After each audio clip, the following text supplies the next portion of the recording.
Hello friends, good morning, good afternoon, good evening, जैसे भी time पर आप इस वीडियो को देख रहे हैं।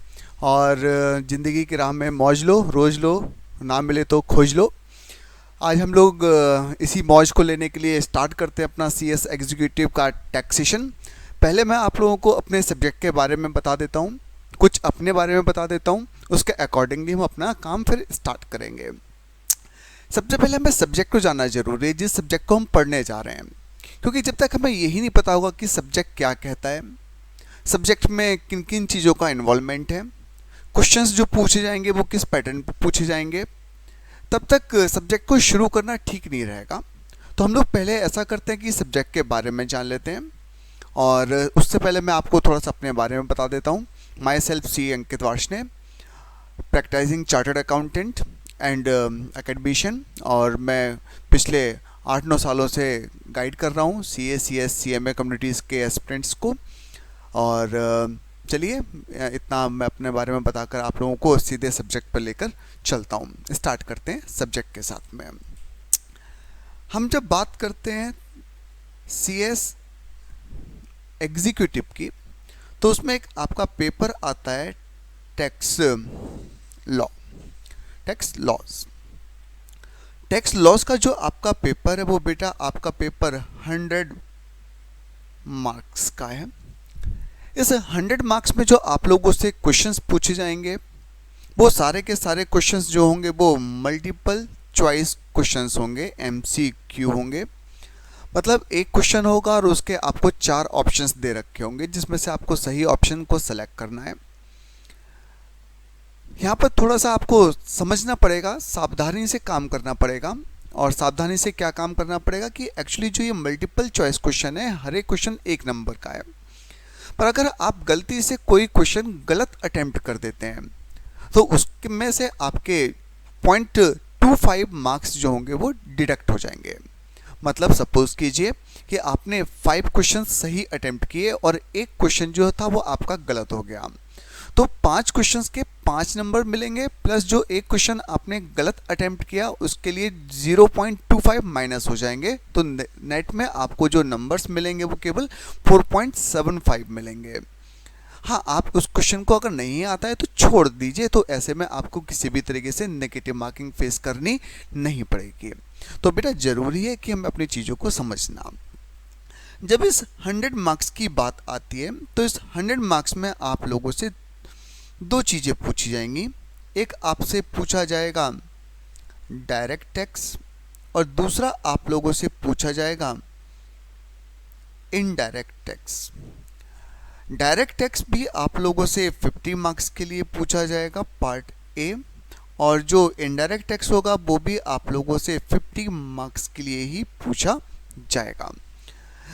डायरेक्ट टैक्स की जब हम लोग बात करते हैं तो यहाँ पर आप लोगों को इनकम टैक्स के बारे में पूछा जाएगा। डायरेक्ट टैक्स मतलब जब भी कोई टैक्स किसी व्यक्ति के ऊपर डायरेक्टली इम्पोज किया जाता है और वही उसका बर्डन बियर करता है, तो ऐसे में उसको डायरेक्ट टैक्स बोलते हैं। तो इनकम टैक्स आप लोगों के डायरेक्ट टैक्स में पूछा जाएगा 50 मार्क्स के लिए। और जो इनडायरेक्ट टैक्स है, पे कोई और करता है, बर्डन किसी और के ऊपर पड़ता है। डेफिनेटली हम लोग डिटेल में इन सब चीज़ों को डिस्कस करेंगे। तो जो इनडायरेक्ट टैक्स है उसमें आपसे 2 चीज़ें पूछी जाएंगी। एक आपका गुड्स एंड सर्विस टैक्स, जिसको हम लोग आज की डेट में प्यार से क्या बोलते हैं, GST। और एक आप लोगों से पूछा जाएगा बेटा कस्टम्स। कस्टम्स का केवल इंट्रोडक्शन ही आप लोगों के यहाँ पर है। इनका बाइफर्केशन आपके यहाँ पर प्रोवाइड नहीं किया गया है कि जो GST होगा वो कितने मार्क्स के लिए होगा और जो कस्टम्स होगा वो कितने मार्क्स के लिए होगा। तो ऐसा कोई बाइफर्केशन नहीं है। तो हमें 50 मार्क्स के लिए डायरेक्ट टैक्स पढ़ना है और 50 मार्क्स के लिए इनडायरेक्ट टैक्स पढ़ना है, ठीक है। अब देखिए, जब बात आती है मल्टीपल चॉइस क्वेश्चंस की, तो कई बार बच्चे बोलते हैं कि है ना पेपर बहुत आसान हो जाएगा जब मल्टीपल चॉइस क्वेश्चंस पूछे जाते हैं। तो मैं आपको बताऊं ऐसा नहीं है। मल्टीपल चॉइस क्वेश्चन कई बार बहुत ज़्यादा ट्रिकी भी होते हैं, तो आपको इन सब चीज़ों में ध्यान रखना पड़ेगा। ऐसा बिल्कुल नहीं है कि मल्टीपल चॉइस क्वेश्चन आने से पेपर ईजी हो जाएगा। हाँ, हम ये बोल सकते हैं कि पेपर अटेम्प्ट करना पूरा का पूरा बहुत ज़्यादा पॉसिबल होगा, क्योंकि जब सब्जेक्टिव क्वेश्चंस आते हैं तो उसमें आपको डिटेल में लिखना पड़ता है और कई बार आप इतना उस चीज़ को एलेबरेट करने में लग जाते हैं कि आप जो समय है उसको ध्यान में नहीं रखते और आपके हाथ से समय निकल जाता है।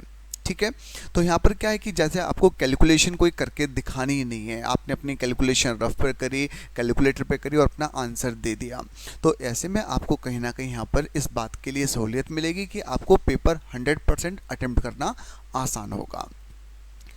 अब मैं आपको बात करता हूँ अपने पढ़ाने के संबंध में।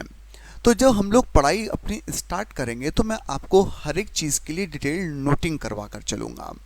ऐसा नहीं होगा कि मैं आपके सामने कोई किताब रखूँगा और मैं आप लोगों से कहूँगा चलिए इस किताब की रीडिंग लगाना शुरू करते हैं, कोई टिपिकल वर्ड आएगा, कोई क्लॉज आएगा, मैं उसको एलेबरेट कर दूंगा, आप उसको नोट डाउन कर लेना। नहीं, मैं पूरा टेक्सेशन आपको एक लिखवाते हुए चलूँगा, प्रॉपर नोट्स बनवाते हुए चलूँगा। साथ में मैं वहाँ पर आप लोगों से क्वेश्चंस भी डील करूँगा। मेरे जो क्वेश्चंस होंगे वो कुछ मतलब आपको लगेगा कि यार this question is subjective type, तो हमारे लिए इररिलेवेंट है। नहीं बेटा, सब्जेक्टिव क्वेश्चंस आपको लगेगा पर उसमें कैलकुलेशन इन्वॉल्व होगी तो वो सीधे आप लोगों से मल्टीपल चॉइस क्वेश्चन के तौर पर भी पूछा जा सकता है। मैं आपसे थ्योरी भी डिस्कस करते हुए चलूँगा, तो ऐसे में थ्योरी क्वेश्चंस भी मल्टीपल चॉइस क्वेश्चन के तौर पर पूछे जा सकते हैं। तो आप ये मत सोच के चलिएगा कि अरे तो थ्योरी क्वेश्चन लिखवा रहे हैं और हमारे लिए इररिलेवेंट है। नहीं, आपसे थ्योरी क्वेश्चंस में से भी एमसीक्यूज निकाले जा सकते हैं। ठीक है, तो हम लोग डिटेल नोटिंग करेंगे। पहले मैं हमेशा चीज़ें आपको समझाऊंगा, उसके बाद मैं जो आपको प्रोविज़न समझा रहा हूँ उसको मैं आपको लिखवाऊंगा और उसके बाद में उस प्रोविज़न्स के ऊपर कुछ ना कुछ क्वेश्चंस करवाऊंगा। कोई भी कॉन्सेप्ट ऐसा नहीं होगा जिसके संबंध में मैं आपसे कोई भी क्वेश्चन डील ना करूं। मतलब आप लोग मुझे है ना, जो मेरे पास स्टूडेंट्स हैं वो मुझे एक बड़ा अच्छा नाम देते हैं, मुझे नाम देते हैं एग्जाम्पल बाबा। बाबा शब्द आज की डेट में बड़ा मतलब रिस्की टाइप का है, पर है ना कोई बात नहीं, बच्चों का प्यार है तो उसको अडॉप्ट करना पड़ता है। तो बच्चे बोलते हैं एग्जाम्पल बाबा, क्योंकि मैं इतने ज़्यादा आप लोगों को क्लास में एग्जाम्पल करवा दूंगा कि आप लोगों को जो भी कॉन्सेप्ट होगा वो पूरा का पूरा सीधे क्लियर हो जाएगा। ठीक है, तो हम लोग अपनी जर्नी को यहाँ पर स्टार्ट करेंगे। ये मैंने आपको एक आपका सब्जेक्ट का और एक अपना इंट्रोडक्शन दिया, अपने पढ़ाने के तरीके के संबंध में मैंने आपको बताया। तो अब हम लोग स्टार्ट करते हैं अपने सब्जेक्ट के लिए। ठीक है।